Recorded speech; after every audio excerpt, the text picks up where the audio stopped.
자, 우리 한번 사도신경, 우리 원문이 있습니다. 원문 사도신경 다 같이 한번 읽어보도록 하겠습니다. 시작. 전능하사 천지를 만드신 하나님 아버지를 내가 믿사오며 그 외아들 우리 주 예수 그리스도를 믿사오니 이는 성령으로 잉태하사 동정녀 마리아에게 나시고 본디오 빌라도에게 고난을 받으사 십자가에 못 박혀 죽으시고 장사한 지 사흘 만에 죽은 자 가운데서 다시 살아나시며 하늘에 오르사 전능하신 하나님 우편에 앉아 계시다가 소리로서 산자와 죽은 자를 심판하러 오시리라.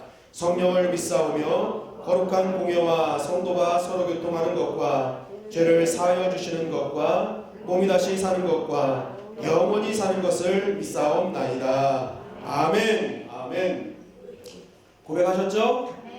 여러분들이 이제 이 고백이 얼마나 무서운 고백이었는지를 배우시면서 알게 되실 것입니다. 얼마나 이 고백이 우리 삶 가운데 중요한 고백인지 알게 되고, 이 고백이 이렇게 함부로 해서 되는 고백은 아니구나. 정말 내가 이것을 목숨 바쳐야 될 고백이구나라는 것을 이제 알게 되실 것입니다. 자, 우리 라틴어 전문 보실까요? 사도신경 라틴어 전문. 자, 여러분 이거 잘 외워두시면요 좋은 곳에 쓰임 받을 수 있습니다. 왜냐하면 제가 모시던 목사님 한 분이 개척을 하셔서 시골에 이제 부임을 하셨는데 성도님이 딱 세 분 계셨대요.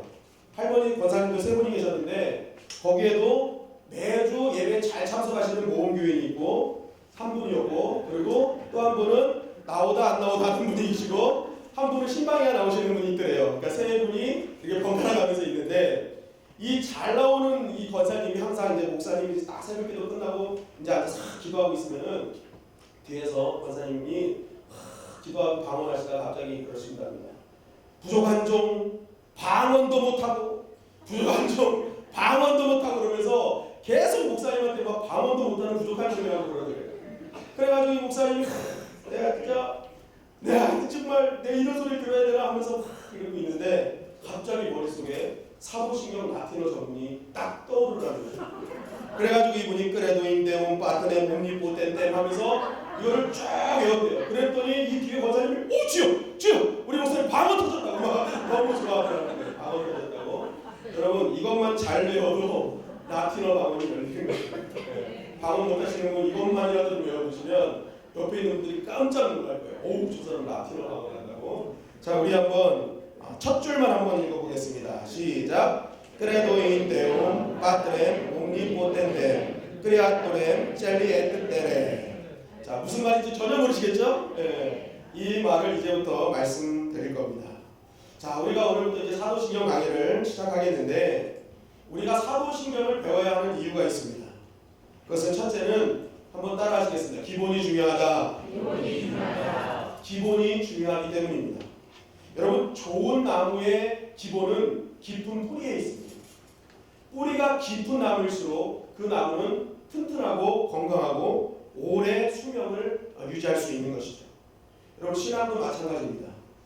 나의 신앙이 오래도록 건강하고 튼튼해지기 위해서는 이 신앙의 기본이 중요한 것이죠. 내 신앙의 기본이 말씀에 깊이 뿌리 내릴수록 내 신앙은 오래도록 하나님께 인정받고 또한 쓰임받을 수 있는 또 건강하게 오래도록 유지할 수 있는 기본이 되기 때문에 그렇습니다. 그런데 이 신앙의 기본을 신학적인 용어로 바꾸면 바로 교리입니다. 교리. 그래서 교리가 무엇이냐? 종교의 기본 이론이 바로 교리인 것이죠. 교리. 즉 우리가 건강한 신앙생활을 하기 위해서는 이 기본, 신앙의 뿌리인 이 교리, 이 기본을 우리는 잘 알아야 된다는 것입니다. 그런데 오늘 안타까운 현실은 우리 오늘날 많은 교회와 성도들이 이 교리, 신앙의 기본에 대해서 좀 무지하다는 거예요. 배우려고도 하지 않고 알려고도 하지 않고 가르치지도 않고 그러다 보니까 교회 안에 튼튼하고 정말 건강한 그런 어떤 교인들이 잘 성장해야 되는데 그렇지 못한 경우들이 많이 있다는 것이죠. 그러다 보니까 교회에 문제가 생기고 어려움이 생기는 그런 결정적인 요인이 바로 일어나게 된다는 것입니다.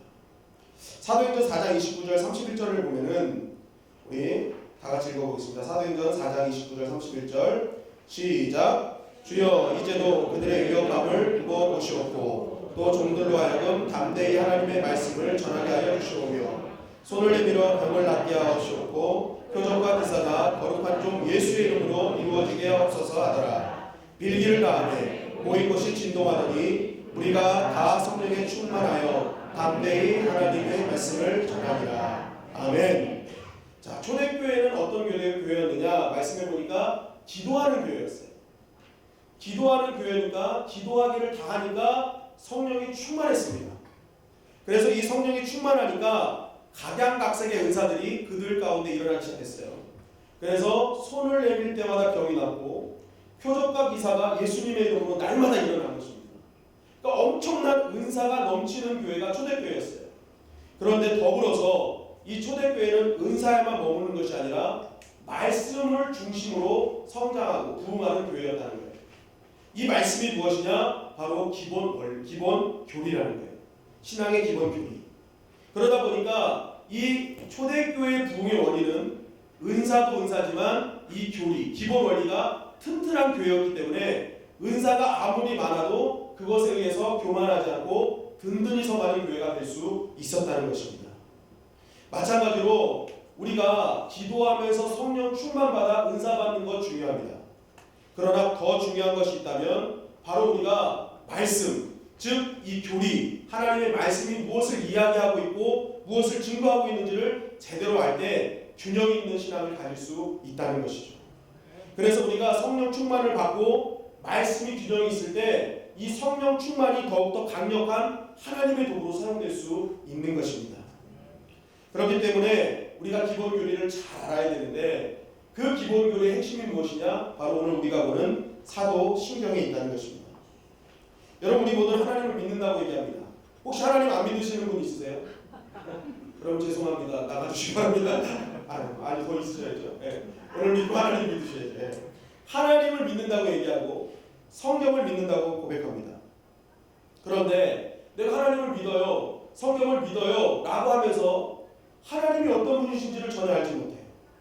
그리고 성경 말씀이 나에게 하고자 하시는 말씀이 무엇인지를 알지 못한다는 것입니다.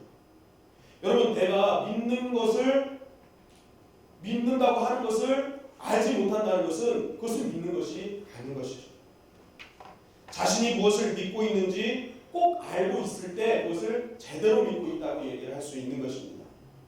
그러니까 자기가 믿는 대상에 대해서 전혀 모르고 자신에 대해서 어떤 일을 행했는지에 대해서 모른다면 그것은 세상의 웃음거리밖에 될 수밖에 없다는 것입니다. 그렇기 때문에 우리가 하나님을 믿는다, 하나님의 말씀을 믿는다고 할 때는 내가 믿는 바가 무엇인지를 정확하게 정리가 되어 있어야 된다는 것입니다. 누군가에게 묻습니다. 누군가가 나한테 와서 묻습니다. 당신은 무엇을 믿습니까? 라고 얘기할 때 저는 예수님을 믿습니다 라고 얘기할 때 이렇게 예수님을 믿습니다로만 끝나서는 안 된다는 거예요. 그 예수님이 누구신지까지 말해 주어야 되고, 또 그럼 그 예수님이 그런 걸 알겠는데 그럼 그분이 당신을 위해서 우리를 위해서 무엇을 해주셨습니까? 라고 물어봤을 때 네, 그 예수님은 나를 위해서 이런 것들을 해주셨습니다 라고 고백할 수 있는 신앙이 될 때 그 신앙을 하나님이 인정해 주시는 신앙이 될 수 있다는 것입니다. 그래서 우리는 참 정리를 잘 해 나가야 되는 거예요. 그런데 우리가 막상 이것을 정리해 나가려고 하면 막막해지기 시작합니다. 왜냐하면 창세기부터 요한계시록까지 너무나 방대한 양이 있기 때문에 그래요. 이 방대한 양에서 내가 무엇인지를 안다는 것은 참으로 쉽지 않은 일이에요. 그래서 어떻게 하면 그냥 지네 포기해버리고 말아요. 아우, 이거 너무 많아서 귀찮아요. 이걸 어떻게 알 수 있어? 그래서 하나님께서 그러한 우리들을 어렵게 여기셔서 사도신경을 남겨두신 것입니다. 왜냐하면 사도신경에는 우리가 믿는 믿음의 핵심을 정확하게 기록해 놓았기 때문에 그렇습니다. 이 사도신경에는 복음이 제시하는 몇 가지를 확고하게 하고 있어요. 몇 가지요? 네, 몇 가지요? 네, 저는 답을 다 알려드리면서 합니다. 네, 저만 보시면 돼요. 제가 그냥 손가락을 핀 게 아니라 정확하게 답을 알려드리는 목사입니다. 몇 가지요? 5가지. 자, 한번 따라하겠습니다. 하나님, 예수님, 성령님, 교회, 성도의 삶. 네. 이 사도신경에는 이 5가지 복음의 핵심이 정확하게 들어있어요. 다시 한번 하겠습니다. 하나님, 예수님, 성령님, 교회, 성도의 삶. 자, 한번 저는 안 하겠습니다. 다 같이 한번 해보시기 바랍니다. 시작. 하나님, 예수님, 성령님, 교회, 성도회사. 이 5가지만 알아도 우리가 신앙생활하는데 전혀 불편함이 없고, 또한 이 믿음을 가지고 사는 삶이 무엇인지를 인지하고 살아가면 우리의 삶이 믿음의 삶이 될 수 있는 것입니다. 저는 이번 사도신경 강의 시간을 통해서 우리 성도님들이 내가 믿는 것이 이런 것이었구나라는 그러한 점검이 있는 시간이 되기를 간절히 바랍니다. 그리고 이 믿음이 무엇인지를 잘 점검하고 확인하고 확신함으로써 이제는 내가 면목상 그리스도인이 아니라 튼튼하고 견고한 그리스도인으로 살아가는 저와 여러분들이 되시기를 간절히 바랍니다. 자, 그런데 기독교라는 단어에 대해서 의미를 아세요? 기독교? 내가 기독교, 종교가 기독교입니다 하는데 기독교 뜻이 뭔지 아시는 분? 아세요? 네? 기독교는 한자어입니다. 그건 아시죠? 기독교는 한자어예요. 중국에서 그리스도가 찌라스두예요. 찌라스두. 네, 그 다음에 이것을 줄임말로 찌두라고 했습니다. 찌두. 그런데 이 찌두라는 단어가 이제 한자로 한국에 넘어오면서 한자어로 이제 표기되다 보니까 기독이 된 거예요. 기독교는 한마디로 예수님이라는 뜻입니다. 예수 그리스도. 그리스도. 그래서 이거는 기본적으로 좀 아셔야 돼요. 기독교는 그리스도다. 그래서 어떤 교회에서는 기독이라는 단어를 쓰지 않고 그리스도교라고 쓰는 경우도 있어요. 왜냐하면 기독 자체가 그리스도를 상징하기 때문에, 그러니까 그것을 먼저 인지하시고 들어가면 좋겠습니다. 자, 그렇다면 왜 이 고백이 중요한가 이제 계속 좀 알려드리겠습니다. 그리고 먼저 좀 둘째 왜 배워야 되는가? 둘째는 이 사도신경은 하나님을 향한 인간의 고백이기 때문에 따라하시면 하나님을 향한 인간의 고백. 하나님을 향한 인간의 고백이 사도신경이에요. 그렇다면 인간을 향한 하나님의 고백은 뭘까요? 인간을 향한 하나님의 명령. 네? 그거는 십계명이에요. 십계명이 인간을 향한 하나님의 명령은 십계명이에요. 그래서 이 십계명은 인간이 반드시 하나님의 명령이기 때문에 순종의 의무가 있습니다. 그런데 이 사도신경은요, 인간이 하나님께 하는 고백이기 때문에 책임의 의무가 있습니다.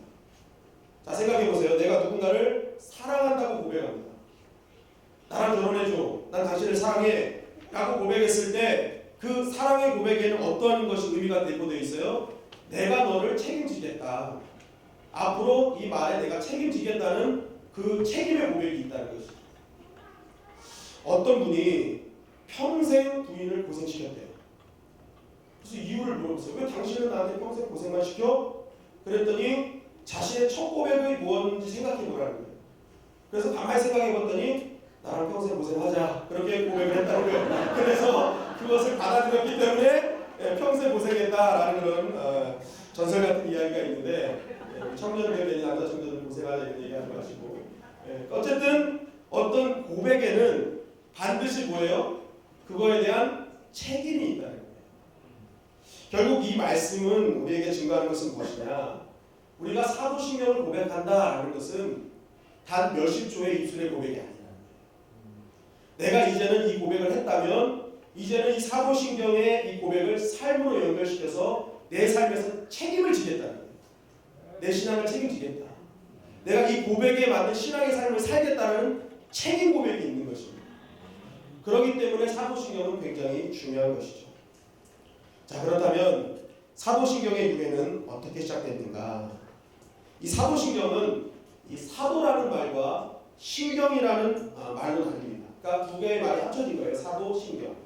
근데 이 사도는 말 그대로 12명의 제자, 12사도를 의미하는 것입니다. 그리고 신경은 이 라틴어로 크리드라는 단어인데, 우리가 방금 라틴어 전문에 보면 크레도라는 단어로 시작됐죠. 이 크레도에서 파생된 단어인데, 이 크레도가 믿는다라는 뜻이에요. 믿는다. 결국 이 사도신경이라는 뜻은 무엇이냐? 사도들이 믿었던 것이라. 사도들이 믿었던 것. 그러니까 사도신경은 사도들이 그동안 가르치고 믿었던 것을 정리한 것이 사도신경이라는 것입니다. 사도신경이 뭐라고요? 사도들이 가르치고 믿었던 것을 정리한 것이 사도신경이라는 거예요. 어떤 분들은 어떤 이제 신학적인 그런 어떤 전설적인 얘기 중에 하나가 뭐냐면 이 사도신경이 어떻게 유래됐느냐 해서 예수님이 승천하시고 나서 열흘 뒤에 이 사도들이 모여서 우리가 각자 흩어져서 복음을 증거해야 되는데 이 복음을 증거할 때 따로 다른 얘기하면 안 되니까 동일한 얘기를 할 수 있게끔 만들어 놓자. 그래서 12사도들이 한 명씩 돌아가면서 이제 이것을 만들어서 사도신경이 됐다라는 전설이 있는데 사실 그것이 아니고 이 사도신경의 정확한 의미는 사도들이 가르치고 믿었던 것을 정리해 놓은 것이 사도신경이다. 자, 그럼 사도신경의 역사와 생성 과정에 대해서 살펴보면 이 사도신경의 그런 역사의 첫 시작은 세례식 문답형으로 사용되기 시작했습니다. 그때 고백하게 된 배경이 바로 이 사도신경의 시초인데 이 2세기 때 이 처음에 예수를 믿는다고 할 때 많은 사람들이 그냥 세례를 줬어요. 다 세례를 줬어요. 그런데 시간이 지나면서 이 세례받은 사람들을 다 확인해 봤어요. 그랬더니 많은 사람들이 기독교를 배교하고 다른 종교로 다 떠난 거예요. 이단한테도 떠나고 다른 종교로 다 떠난 거예요. 그래서 이거 세례를 그대로 줘서는 안 되겠구나. 그냥 이렇게 예수 믿나서 하면 그냥 줘서는 안 되겠구나라고 생각하게 된 겁니다. 그래서 이제 세례를 줄 때 그가 과연 세례받을 만한 사람인가라는 어떤 표준으로서의 고백이 필요했던 것입니다. 그래서 그때부터 이제 그 고백을 만들기 시작한 거예요. 그래서 세례를 받기 전에 복음의 내용을 확실하게 믿는지를 알기 위해서 만든 것이 바로 이 사도신경의 시초예요. 그것이 바로 로마신조. 오늘 나눠드린 간지에 보면은 2세기라고 되어 있는 것입니다. 고대 로마신조 2세기. 거기 잘 나와 있는데요. 바로 그것이 시작인 것입니다. 그런데 이 고대 로마신조의 핵심이 뭐냐면 좀 특이한 것이 문답형으로 되어 있어요. 문답형. 그래서 질문을 하면 내가 믿는다라는 그런 어떤 대답하는 것으로 되어 있다는 것이죠. 그것이 세 가지 질문으로 되어 있는데 자 보시면은 당신은 모든 것을 주관하시는 하나님을 믿느냐라고 하면 예 하는 거예요. 그리고 이제 그때부터 당신은 하나님의 아들이시며 동정녀 마리아에게 성령이 나셨고 본디오 빌라도에게 십자가에 달려 죽으시고 그리고 장사되어 죽은 자 가운데서 살아나셔서 하늘에 오르사 아버지 우편에 앉아 계시다가 산자와 죽은 자를 심판하러 오실 예수 그리스도를 믿느뇨? 네. 그리고 나서 당신은 성령과 거룩한 교회와 몸의 부활을 믿느뇨? 네. 그래서 다 대답을 하면 세례를 주었던 거예요. 그런데 이렇게 계속 했는데 시간이 가면 갈수록 또 이상하게 문제가 생기기 시작한 것입니다. 단순히 대답만 하면 안 되겠다는 생각이 드는 거예요. 그것 역시도 교회의 든든한 어떤 기초를 마련하는 어떤 신앙의 든든함을 마련하는 어떤 핵심이 될 수 없었던 것이죠. 그래서 이제는 세례를 받으러 온 사람들을 향해서 직접 고백하게 만든 겁니다. 그때 나온 것이 바로 로마신조 밑에 있는 4세기였던 것입니다. 4세기 로마신조 4세기에 나온 그 로마신조가 이제 더 추가돼서 된 것이죠. 그래서 보시면은 밑줄 그은 것은 추가된 것입니다. 2세기 때 사용되던 로마신조에 추가돼서 이제 4세기 때 사용됐던 것입니다. 그런데 이게 굉장히 중요한 이유가 뭐냐면 자 보십시오. 나는 전능하신 하나님 아버지를 믿으며 라고 합니다. 처음에 자기 입으로 고백을 해야 되는 거예요.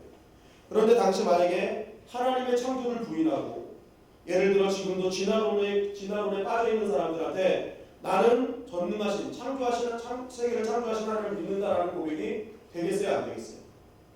그런 사람은 고백을 할 수 없는 거예요. 그러면 그 많은 사람 중에 이 고백을 하지 못하는 사람을 뺀 겁니다. 그래서 그 다음에 이제 고백을 할 수 있는 사람들이 남은 거예요. 그리고 나서 이제 계속 또 고백을 합니다. 그 외아들 우리 주 예수 그리스도를 믿으니 라고 했는데 그 사람들 중에는 예수 그리스도가 하나님 되심과 성자 되심을 믿지 않는 사람들이 있는 거예요. 그러니까 자기 입으로 이걸 고백해야 되는데 믿지 않은 고백이 돼요? 안 돼요? 안 되는 것이죠. 그러니까 이 사람들도 빠지는 것이죠. 그러니까 계속 이렇게 자신의 고백으로 입으로 하다 보니까 나중에 남는 사람들은 어떤 사람들이냐? 진짜 성경의 어떤 복음, 이 복음을 절대적으로 믿는 사람들만 남게 된 것입니다. 그러니까 이 믿음, 이 고백을 한 사람들만 남으니까 교회가 어떻게 되는 거예요? 굉장히 든든하게 서가게 되었던 것입니다. 그래서 결국 이 고백이 이제 추후 750년에 이제 더 추가가 되고 더 이렇게 견고하게 만들어져서 지금 우리가 고백하고 있는 사도신경으로 나오게 되었던 것입니다. 그래서 이 사도신경은 가톨릭 성공의 모든 개신교가 표준적으로 믿고 고백하는 그런 신앙 고백이 되었던 것입니다. 그리고 이 사도신경이 나온 것은 신앙의 변질을 막기 위해서였던 것입니다. 당시 초대교회는 많은 이단들의 도전이 있었습니다. 그 예수님의 신성을 부인했던 아리우스, 그리고 하나님의 절대 주권을 인정하지 않았던 펠라기우스, 또 알미니우스, 영지주의, 신비주의, 세속주의, 기복주의, 이 모든 이단들이 하나님의 백성들을 어떻게 하면 쓰러뜨릴까 늘 미혹하고 있었던 것입니다. 특히 이 당시에는 이 공격이 굉장히 심했던 시기에는 이 사도들, 초대교회 사도들이 다 이제 수명이 다돼서 죽었던 상황이었어요. 그러니까 이 초대교회 사람들이 모여서 야, 이거 사도들의 이런 신앙을 그냥 구전으로 전하다가는 이 사도 자칫 잘못하면 이게 와전되거나 완전히 진짜 사도들이 믿었던 이 신앙, 이 절대적인 신앙이 흔들리게 되겠구나, 기독교의 근간이 흔들리겠구나 라고 생각한 것입니다. 그래서 이 초대교회 사람들이 모여서 이 사도들과 초대교회에 내려오는 어떤 신앙의 근간들을 모아서 신앙 고백으로 만들게 되었던 것이죠. 그래서 그렇게 시작한 것이 바로 사도신경이다라고 이야기합니다. 즉 사도들이 가르치고 믿는 바를 정리한 것, 바로 이것이 사도신경이라는 거예요. 그래서 그 당시 모든 교회들, 지금도 마찬가지입니다. 지금 이 시대의 모든 교회들이 이 사도신경을 기준으로 해서 이 테두리에 어긋난 것들을, 집단이나 사람들을 이단으로 규정하고 있는 것입니다. 여러분, 교회는 한 믿음과 한 신앙 고백 안에서 존재해야 될 줄 믿습니다. 왜냐하면 에베소서 4장 4절부터 6절 말씀에 보면 몸이 하나요 성령도 한 분이시니 이와 같이 너희가 부르심의 한 소망 안에서 부르심을 받았느니라. 주도 한 분이시요 믿음도 하나요 세례도 하나요 하나님도 한 분이시니 곧 만유의 아버지시라. 만유에 계시고 만유를 통일하시고 만유 가운데 계시도다. 하나님이 한 분이시다. 그러니까 우리는 한 하나님을 믿고 한 믿음, 한 신앙 고백 안에서 이루어져야 되는 공동체임을 정확하게 증거하고 있는 것입니다. 그것을 바로 유지해 주는 것이 무엇이다? 사도신경이다. 우리가 한 믿음으로 가고 한 하나님을 믿는 어떤 그것을 유지해 주는 그 고백이 사도신경. 그러니까 이것은 굉장히 중요한 고백임을 우리에게 말씀하고 있는 것입니다. 자, 말씀 오늘 간제해 보시면은 이제 공인 원문에 보면은 밑줄은 추가된 것이라고 쭉 되어 있죠. 이 밑줄이 왜 추가되었는지는 제가 지금부터 설명해 드립니다. 아까도 말씀드렸지만 이단 세력이 굉장히 강했다고 말씀드렸습니다. 그럴 때 이제 처음에 시작할 때 전능하사 천지를 만드신 하나님 아버지를 내가 믿사오며라고 시작되잖아요. 공인된 것이. 그런데 처음엔 어땠습니까? 모든 것을 주관하시는 아버지, 모든 것을 주관하시는 아버지로 시작됐어요. 그런데 왜 이것이 이렇게 바뀌었느냐? 당시의 헬라 문명, 라틴 문명은 이 잡신의 세계였습니다. 그래서 사랑의 신, 술의 신, 잡다한 신들이 너무나 많았어요. 그런데 이 잡다한 신 모두를 헬라어로는 똑같이 테오스라고 칭했단 말이에요. 테오스. 그러니까 이 기독교인들이 딱 보니까 이런 잡신들과 하나님과 동등해? 이건 말이 안 돼. 그러면서 그때 이제 추가한 것이 우리가 믿는 하나님은 너희 같은 잡신이 아니라 천지를 창조하신 전능하신 하나님이야 라고 고백하게 되었던 것이죠.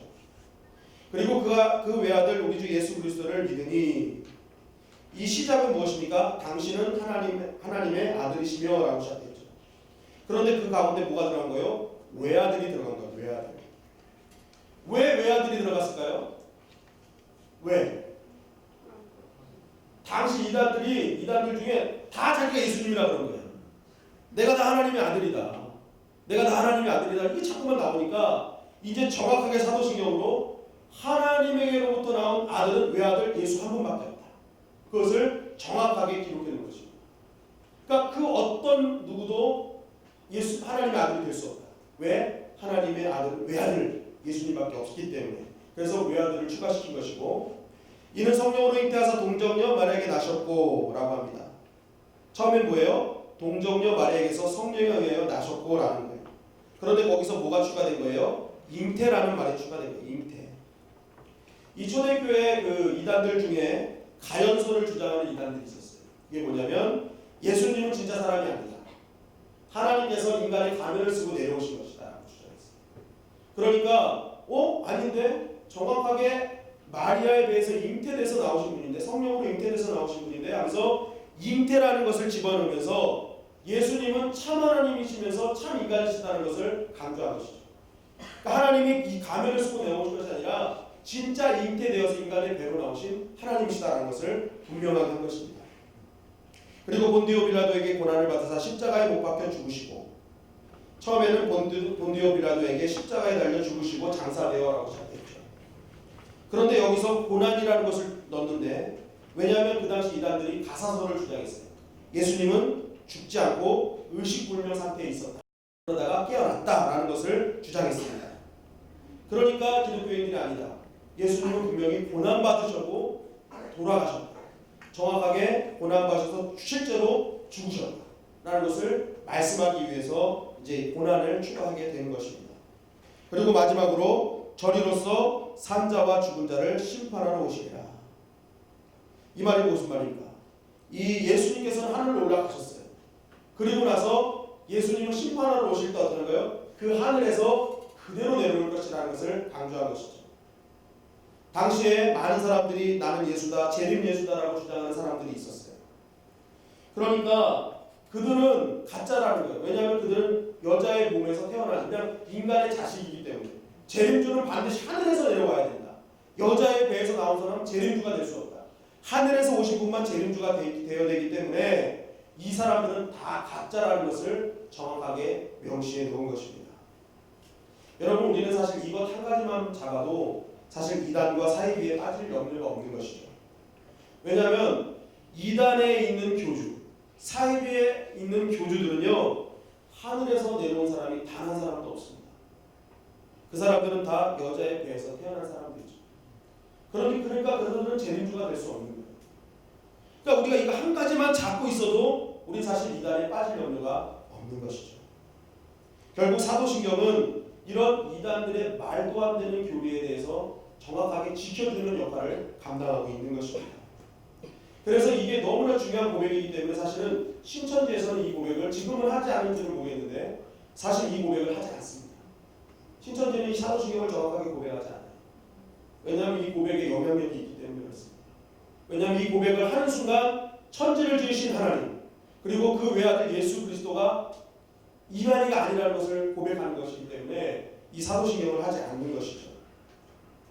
결국 우리는 이 고백이 이만큼 위대한 고백이라는 것을 먼저 인지하고 이 고백을 배워야 하는 것이죠. 그렇다면 이 위대한 고백에 들어있는 우리가 꼭 알아야 될 신앙의 진수는 무엇인가? 자, 이제부터 말씀드리도록 하겠습니다. 자, 첫 번째 단락은 성부 하나님께 대한 신앙 고백입니다. 자, 첫 구절. 자, 우리 첫 구절. 우리 사도신경 전능하사 천지를 만드신 하나님 아버지를 내가 믿사오며. 자, 우리 공인 원문에는 나는 전능하사 천지를 만드신 하나님 아버지를 믿으며라고 되어 있어요. 근데 우리 성경책에는 이제 전능하사 천지를 만드신 하나님 아버지를 내가 믿사오며라고 되어 있어요. 자, 우리 라틴어로 한번 읽어볼까요? 라틴어.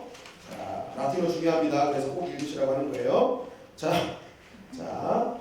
방언 터집니다. 자, 시작. Credo in Deum, Patrem omnipotentem, Creatorem celli et terrae. 자, 라틴어의 원문에 보면은 뭐로 시작됩니까? Credo. 과자 이름이 아니에요. Credo로 시작하는데 이 Credo는요 믿는다는 의미예요. 믿는다.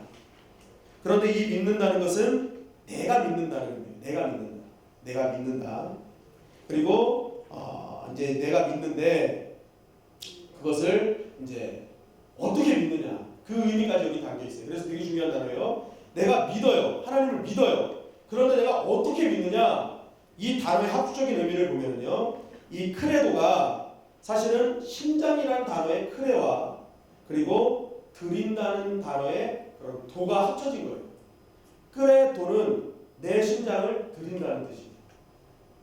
그러니까 내가 하나님을 믿을 때 어떻게 믿느냐? 내 심장을 드릴 정도로 믿는다. 여러분 심장이 뭐예요? 생명 아닙니까? 생명이에요. 결국 내가 그래도 한다는 것은 하나님 내가 생명을 다해 당신을 믿습니다. 내 생명 바쳐 당신을 믿습니다. 나는 죽어도 괜찮습니다라는 그 고백이 그래도에 있는 거예요. 아멘 아무도 안 하시죠. 그래도는 어떤 고백이라고요? 내가 내 생명을 다해 주님을 믿습니다라는 고백이에요. 결국 우리가 전능하사 천지를 만드신 하나님 아버지를 내가 믿사오며 할 때 이 믿사오며 고백할 때 그래도 하는 거거든요. 그러면 이 그래도의 고백은 뭐예요? 내가 이제는 설렁설렁 믿다가 죽지 않겠습니다. 내가 이제는 설렁설렁하는 그런 설렁탕 믿음이 아니라 죽음을 각오하고 믿겠습니다. 어떤 일이 있어도 나는 죽기를 각오하고 믿겠습니다라는 그 고백을 여러분 하신 거예요. 그 고백을 하신 거예요. 그런데 여러분 이게 굉장히 성경적입니다. 왜냐하면 이 사도들의 신앙이 바로 이런 신앙이었어요. 사도들의 신앙이 이런 신앙이었는데 이 사도행전에 보면은 이 헤롯 아그리파 1세가 이 유대인들의 환심을 얻기 위해서 사도들을 잡기 시작합니다. 그래서 야고보를 잡아서 참수하고 베드로를 잡아서 이제 참수하기 위해서 옥에 가둬놓습니다. 이 소식을 들은 이제 사도들, 초대교회 교인들과 사도들이 마가의 다락방에 모여가지고 그때부터 이제 베드로를 위해서 막 기도를 해요. 그런데 이 기도를 했는데 하나님의 천사가 베드로의 옥문을 열어줘서 베드로가 나오게 됩니다. 그래서 기도하고 있는 마가의 다락방으로 막 달려갔어요. 그래서 문을 두들깁니다. 나왔어 그랬더니 여종 하나가 딱 나와서 문을 탁 열어봤더니 누가 있어요? 베드로가 있는 거예요. 그래가지고 여종이 너무 신나가지고 막 기도하는 사람들한테 막 달려갔어요. 베드로 왔습니다 그랬더니 이 사람들이 가만히 듣기만 하면서 너 잘못 봤어. 베드로의 천사를 본 거야. 베드로 오지 않았어 라고 얘기합니다. 자, 그럼 여러분 이런 것을 유추해 볼 때 이들의 기도는 어떤 기도였을까? 이들은 베드로가 살아서 오기를 기도하지 않았습니다. 그 죽음을 직면한 그 상황에서도 죽음을 맞아들일 수 있는 끄레도한 신앙을 갖게 하시옵소서 기도했다. 그러니까 베드로가 죽어서 온 줄 안 거예요. 그 상황을 어떤 식으로 모면하지 말고 정말 믿음 끝까지 죽음을 다해 믿음을 지켜서 그 믿음을 통해서 하나님께 영광 돌리기를 기도했던 것입니다. 그러니까 이 사람들이 베드로가 왔다 그래도 만약 이들이 베드로가 살기를 기도했다면 어떻게 하는 거예요? 나가가지고 살아왔냐고 우리 기도가 응답됐다고 막 했어야죠. 그런데 한 명도 나가지 않아요. 너 베드로의 천사를 봤어 라고 얘기를 했던 것입니다. 이것은 베드로도 마찬가지였습니다. 베드로는 감옥에 갇혀있는 자신의 상황이 어떤 상황인지 알고 있었어요. 왜냐하면 야고보가 참수를 당해서 죽었기 때문에 이제는 나도 참수를 당해서 죽는구나 라고 알고 있었어요. 그럼 여러분들이 한번 보십시오. 나와 같이 신앙생활을 했던 사람이 그런 고난을 당해서 이제 죽었어요. 다음에 내 차례라고 생각할 때 얼마나 불안하고 떨리겠습니까? 막 오늘일까? 내일일까? 부들부들 떨었을 거예요. 그런데 성경에 보니까 베드로는요 허리띠도 다 풀어놓고 심지어는 천사가 와서 흔들 정도로 아무튼 그런 편안함으로 이 베드로는 자고 있었다는 거예요. 여러분 생각해보세요. 죽음이 코앞인 사람이 어떻게 그렇게 편안하게 잘 수 있었겠어요? 베드로의 고백은요, 베드로 신앙은요 크레도의 신앙이었어요. 내가 여기서 죽으면 죽는 거야. 주를 위해서 죽는다? 그거는 가장 위대한 죽음이고 가장 명예로운 죽음이고 가장 하나님이 기뻐하시는 죽음이라는 것을 베드로는 알고 있었어요. 그러니까 죽음 앞에서도 떳떳하게 모든 것 다 풀어헤치고 편하게 잘 수 있었던 것입니다. 사도들은 한마디로 어떤 신앙이었어요? 그래도 생명을 다해 내 심장을 다한 믿음을 갖고 있었던 것입니다. 그렇다면 이들의 이런 그래도의 근거가 무엇인가? 이들은 왜 생명을 다해 지켜야 되는가? 왜 이 믿음을 지켜야 되는가? 그 근거가 있어야 될 거 아니에요. 그 근거가 무엇인가? 그것은 바로 천지를 창조하신 전능하신 하나님이 나의 아버지가 되시기 때문인 것입니다. 자, 내가 믿어요. 그래도 그리고 인하죠. 그래도인 영어로 빌리브인 하는 전치사. 그래서 그 이하에 나온 모든 것을 믿는다라는 거예요. 믿는다. 믿음의 대상이 된다. 그런데 크레도인 그다음 뭐예요? 데움 파트렘. 데움 파트렘. 자, 여기서 데움은 하나님입니다. 데움은 하나님. 파트렘은 아버지예요. 데움은 하나님이고 파트렘은 아버지예요. 아버지가 빠뜨렸다 이게 아니라, 자, 크레도인 데움 파트렘은 무엇이냐? 내가 생명을 다해 믿는데 그 믿음의 대상이 누구라는 거예요? 하나님 아버지라는 거예요. 하나님 아버지를 내가 생명을 다해 믿는데 그 아버지가 어떤 아버지냐? 옴니포텐템. 옴니포텐템한 아버지예요. 근데 옴니포텐템이 무슨 뜻이냐? 전능하심이라는 뜻이에요. 그러니까 나는 생명을 다해 우리 아버지, 하나님 아버지를 믿는데 그 아버지가 왜 믿느냐? 그 아버지는 전능하시기 때문에 믿는다는 거예요. 자, 그런데 그 전능하심이 무엇으로 표현됩니까? 어떻게 전능하심을 인정할 수 있습니까? 그거 증명해봐요. 그랬더니 끄레아토렘 첼리 에트테레. 끄레아토렘 첼리 에트테레 한 거예요. 그게 뭐냐면 하늘과 땅의 창조자이시기 때문에. 그 뜻이에요. 내가 하나님 아버지를 생명을 다해 믿는데 그 이유는 그 하나님이 전능하세요. 그런데 그 전능하신 이유가 무엇이냐? 그분은 하늘과 땅의 창조자시기 때문에 전능하시다. 그러니까 내가 생명을 다해 하나님을 믿는 그거는 여기 있는 거예요. 내가 믿는 하나님이 천지를 창조하시는 전능자이기 때문에 나는 하나님을 생명을 다해 믿습니다. 자, 그럼 한번 보십시오. 하나님께서 천지를 지으신 전능하신 하나님이라고 우리가 믿고 있을 때 그 하나님은 우리 삶 가운데 어떻게 역사하시는가? 그 하나님은 오늘도 우리의 삶을 재창조해 나가시는 것입니다. 혼돈과 정말로 무질서한 우리의 삶을 하나님께서 다시 한번 새 질서로 만들어 주시고 새 창조의 역사를 계속 거듭해 주시면서 그 새 창조에 필요한 모든 것들을 공급해 주시는 하나님이 내가 믿는 하나님인 줄 믿습니다. 그리고 어떠한 눈물의 고통 속에 정말 어려움 속에 방황하는 내 모습 또 모든 악한 것에 있을지라도 전능하신 하나님께서 그것을 선으로 바꿔주시는 그 하나님이 내가 믿는 하나님이라는 거예요. 결국 그 하나님, 내가 믿는 하나님은 능력 있는 하나님이시며 또한 모든 것을 이루시는 신실한 하나님 그리고 모든 것을 재창조해 주시기를 원하는 전능하신 하나님이 내가 믿는 하나님이라는 것입니다. 여러분 이런 전능하신 하나님을 믿으십니까? 네. 믿으십니까? 네. 어떤 분은 그래요. 하나님이 전능하세요? 전능하신데 어떻게 이런 세상의 악들을 가만히 놔두시나요? 그건 무능한 것 아닙니까? 라고 물으실 게 있어요. 그건 무능한 겁니다. 하나님이 전능하시다면 악을 싹 없애주셔야죠. 그런데 여러분 가만히 있다고 무능한 것 아니라는 것입니다. 자, 어떤 사람이 여기서 신나게 막고 있어요. 막고 있으면 그 사람에게 두 가지 가능성이 있어요. 진짜 덤비지 못할 무능함이 있든지 아니면 너무 강해가지고 내가 이 사람을 한번 치면 죽으니까 참고 있는 것일 수도 있어요. 두 가지 가능성이 있다는 것이죠. 여러분 하나님의 가능성은 하나님의 그런 전능하심은 후자라는 거예요. 후자. 너무나 전능하시기 때문에 스스로 조심하시는 거예요. 너무나 전능하시기 때문에. 왜냐하면 하나님께서 전능하신 하나님께서 그냥 모든 순간마다 응징해 버리시잖아요. 그러면 작은 응징으로도 이 세상을 전멸해 버리는 거예요. 보세요. 노아의 홍수 때 딱 한 가지 갖고 전멸시키셨어요. 뭐로 전멸시키셨어요? 물.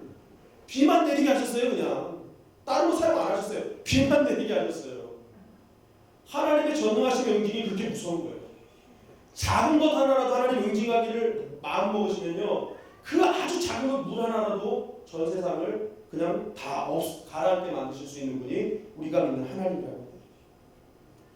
그래서 이러한 하나님의 전능을 유대인 학자인 존 레벤이 이렇게 얘기했습니다.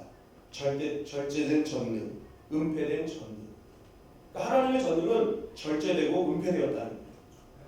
그리고 그 절제되고 은폐된 전능을 실천하신 분이 예수님이다. 왜 예수님이 절제되고 은폐된 전능자였냐면 여러분 예수님께서 천군 천사를 동원하셔서 분명히 사실 수 있었고 모든 것을 엎으실 수 있으셨어요.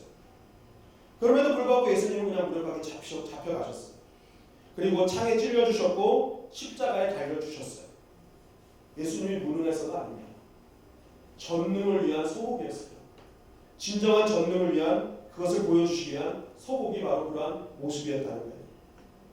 결국 하나님은 이런 예수님의 고난을 보면서 우리에게 동일하게 묻고 계시는 거예요. 너희 삶 가운데 순환당하는 그 순간에, 누군가에게 비방당하는 그 순간에도, 너가 나약해지는 그 순간에도 모든 것을 채우시고 바꾸시는 전능하신 하나님을 믿느냐라고 물어보시는 거예요. 여러분 믿으십니까? 네. 모든 것을 바꿔주시는 그 하나님을 믿으십니까? 네. 바로 사도신경은 이것을 원하는 것입니다. 그리고 마지막으로 한 말씀만 더 드리자면, 우리가 전능하신 하나님을 믿을 때 나타나는 현상, 그것을 예수님은 겨자씨 비유로 말씀해 주셨다는 거예요. 누가복음 17장 6절에 보면은 주께서 이르시되 너희에게 겨자씨 한 알만한 믿음이 있었더라면 이 뽕나무더러 뿌리에 뽑혀 바다에 심기어라 하였을 것이요 그것이 너희에게 순종하였으리라. 자, 이 말씀의 핵심은 뭐예요? 겨자씨만한 믿음만 있어도 어떻게 하는 거예요? 이 산을 옮길 수 있다. 모든 것을 할 수 있다라는 예수님의 그런 말씀입니다. 자, 여러분 이것이 가능합니까? 가능해요? 여러분 관악산 앞에서 옮겨라! 하면 옮겨줍니까? 한번 해보셨어요? 어떤 목사님이 그러시더라고요.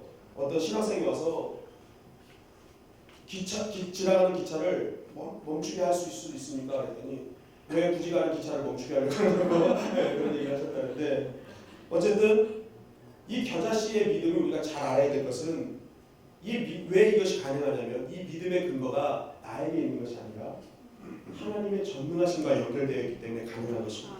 네. 자, 보십시오. 자, 이것을 은행 이자로 쉽게 표현해 드리겠습니다. 1%의 이자를 받는 은행이 있어요. 1% 이자를 받는 은행. 자, 원금이 100원입니다. 이자 얼마입니까?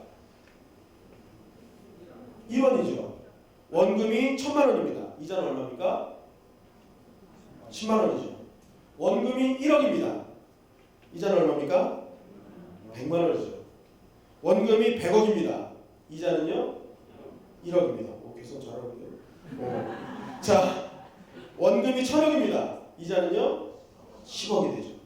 원금이 1조면 100억이 되고 10조면은 1000억이 되고 원금이 100조면은 이자는 얼마예요? 1조가 되는 거예요. 1조가 되는 거예요. 그러니까 원금이 크면 클수록 이자가 아무리 작아도 이자율은 커지게 됩니다. 그죠? 자, 바로 이것입니다. 자, 하나님의 전능하심은 천지를 지으시고도 남는 그 이상의 규모, 어떤 방대한 규모를 자랑하는 것이 하나님의 전능하심이죠. 그러니까 하나님의 전능하심은 우리의 이성으로는 계산할 수 없는 크시고 방대하시다는 거예요.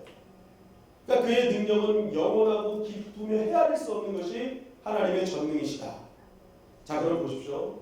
이 방대한 하나님의 전능하심 가운데 우리가 그 전능하심을 조금이라도 믿고 있다.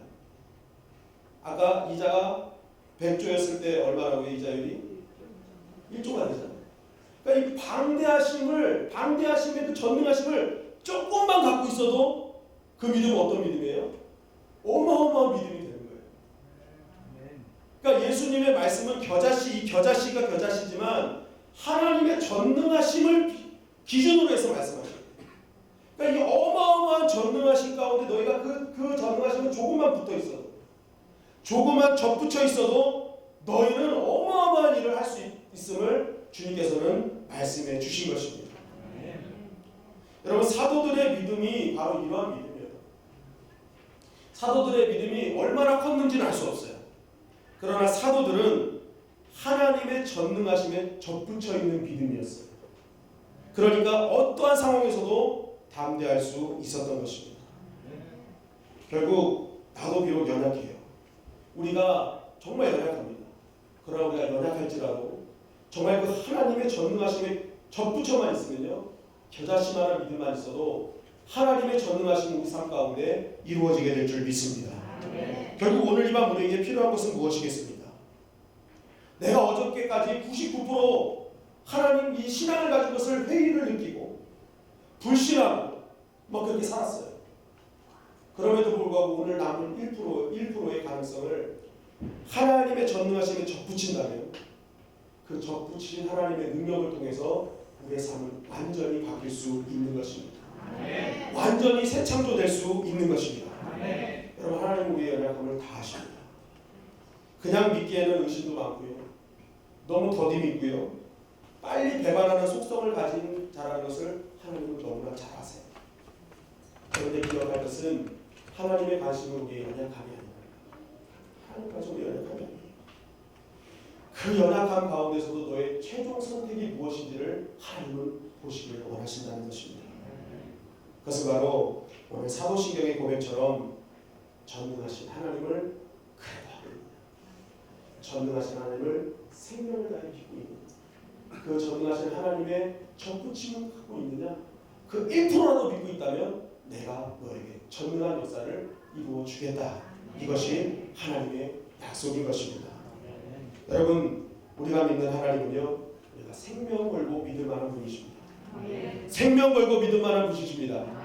왜냐하면 그분은 바로 모든 것을 바꾸시고 모든 것을 채우시고 모든 것을 변화시키는 바로 천지를 창조하신 전능하신 하나님이시기 때문에 그렇습니다. 오늘 이 말씀을 붙들고 내가 다시 한번 어저께까지 99% 정말 신앙의 회의를 느끼고 정말 하나님의 길에서 돌아서고 있었더라면 오늘 그 남은 1%를 다시 한번 하나님 앞에 접붙이십시오. 전능하신 접붙이십시오. 하나님의 그 전능하신 역사가 우리 삶 가운데 놀랍게 이루어지게 될 줄 믿습니다.